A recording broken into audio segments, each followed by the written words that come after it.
Di Kompas Pagi, saudara keluarga Dini Sera Afriyanti resmi melaporkan Hakim Pengadilan Negeri Surabaya yang membebaskan terdakwa pembunuhan Gregorius Ronald Tanur ke Komisi Yudisial. Mereka berharap KY bisa segera periksa hakim.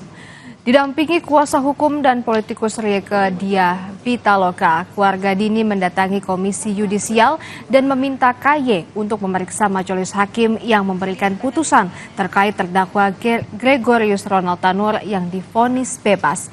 Kuasa hukum Dini Sera menyatakan yang menjadi dasar laporan ke KY adalah adanya kontradiksi surat dakwaan dan surat tuntutan dengan hasil pertimbangan hakim di dalam putusan.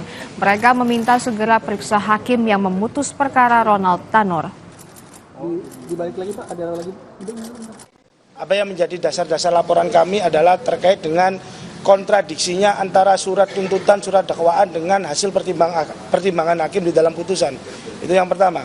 Yang kedua, kami juga meminta agar Komisi Yudisial melakukan pemeriksaan perilaku dan etika hakim selama proses persidangan berjalan dan sampai dengan menentukan putusan pengadilannya. Dan yang ketiga, kami meminta agar kiranya Komisi Yudisial dapat memberikan rekomendasi yang terbaik, yakni harapan kami adalah penghentian hakim yang memeriksa perkara ini di Pengadilan Negeri Surabaya. Tak hanya ke KY, keluarga Dini Sera juga mengadakan pertemuan Komisi 3 DPR untuk mencari keadilan dalam kasus dakwaan Ronald Tanur yang menganiaya Dini hingga meninggal dunia. Ketua Komisi 3 DPR RI Habibur Rahman menyatakan kasus ini dinilai janggal karena penganiayaan yang mengakibatkan kematian seseorang harusnya tidak divonis bebas. Dan Komisi 3 DPR RI mendukung penuh pihak keluarga untuk mengajukan kasasi.